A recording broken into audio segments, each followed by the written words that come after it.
Hey guys, Fast from X-Force again, and today I've got a new blaster I want to show you guys, the G36V or G36 version 2. Now, this particular blaster's got a very split audience in the sense of or guys that do like it, knowing well that appearance is everything for some guys. This particular one has a clear shell, and I know not everybody's keen on the look, but I don't actually mind it. It's probably not everybody's cup of tea, but the feel and build of these G36s have been nothing short of brilliant compared to your M4A1s in particular.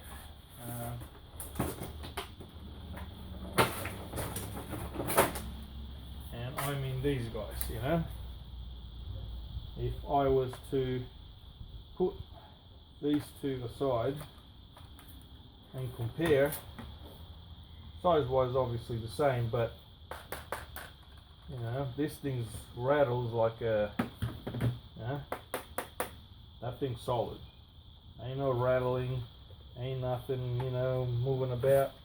This thing feels like a toy, you know. This feels like, yeah. Anyway, the look is great and a brilliant gearbox in there. But let's get back to these bad boys, right? So with it you get your obvious charger and battery. That's a big boy over here. This battery's let's see, 7.4, 1200 milliamp. Now down to the blaster. So basically very similar to the old G36, folding stock. Alright, so you can have it for your close encounters if needed be.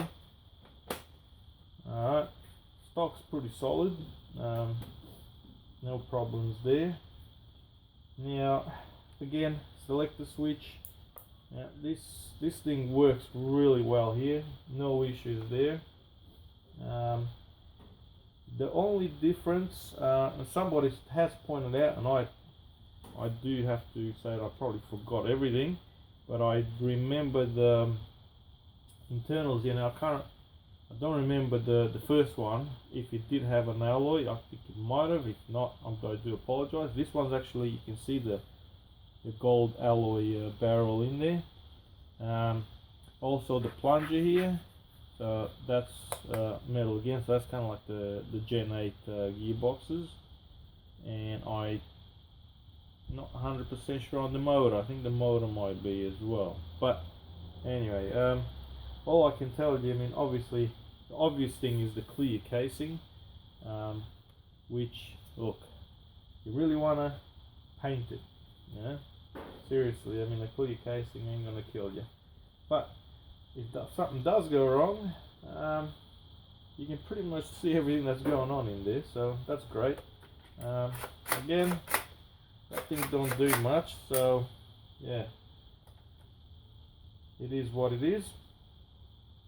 My obvious interest is to see what the difference is, because obviously there's slight upgrades on the internals as well, so if that's going to make much difference, we'll certainly see how that goes. The battery goes obviously in the same compartment in here. Alright, and have a good look at that barrel in there. That looks pretty shiny and nice. You've got some weights in there as well, and I can tell you this thing does have a bit of weight to it, and it just feels really good. So I'll definitely put this. I mean, I do love the G36. It feels it's built well.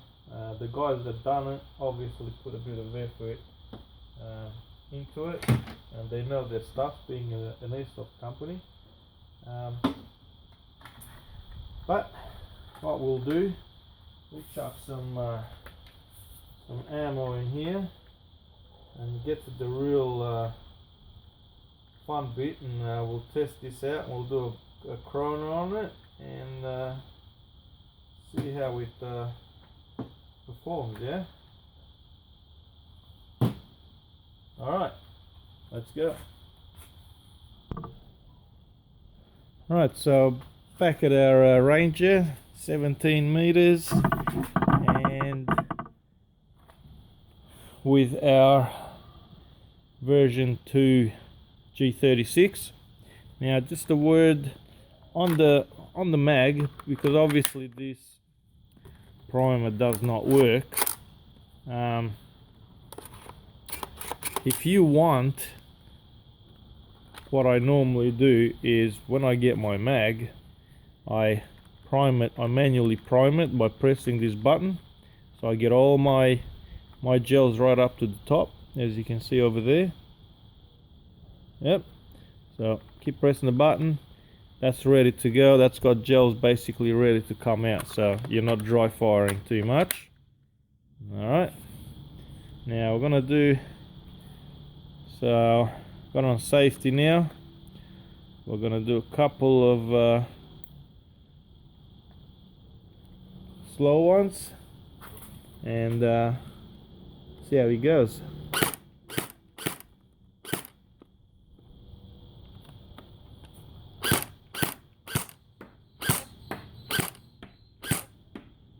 Ooh.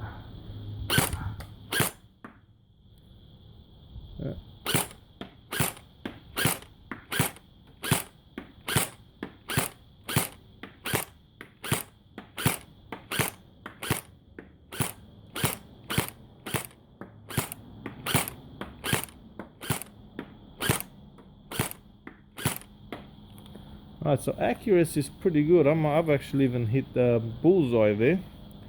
That's not bad. Obviously, for these guys, 17 meters is it's a joke, really. Now, I'm gonna get some full auto going on in here.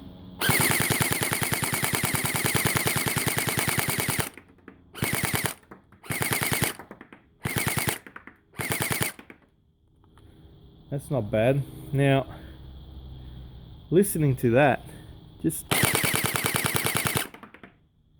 that sounds really nice. I don't know about you guys, but I'm really loving that. Let's see if we can empty this. Oh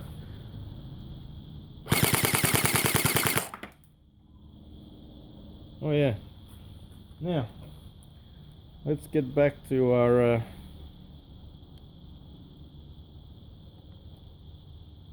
chrono and do a few shots before I actually run out. I thought we'll have a look and see how it performs. I mean, internally, like I said, slight improvement. So our last G36, first one was doing about 255, 260, between the 250 260 mark. So let's see how this performs.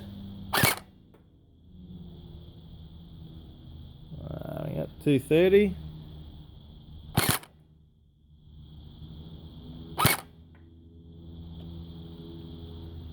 239. 233.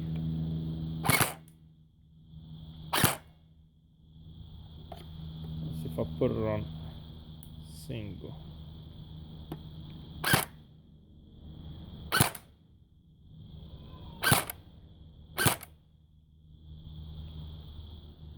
231, 27, 240. Hold on. 223, 242, 243. 240, 241. I think the 240s 35, 248, 242. Now, funny thing is, I did test another one last night, and that was hitting the 255. So I don't know whether these things are selective on their build or not, but yeah, it could be each one. I've heard people talk about the M4A1s doing 250, 260, whereas my one that I did was I think it was about 230. So look, 240, definitely not bad out of the box. I was probably expecting a bit better, but you know, never mind. 250, 260, 240 is pretty good for these things. You know, I mean, they've come a long way. You know, from 100, you know, from the high hundreds to now the mid twos is definitely a big improvement. Now, in regards to the look, I know some guys are gonna be yuck, yuggly, all that sort of thing, but man, seriously, yeah, like I said, paint it if you don't like it. But I mean, in a country where, God knows, if you look like you're holding something anywhere that resembles something too realistic, this thing's pretty sweet, you know what I mean? So, yeah. But anyway, thanks for watching, guys, and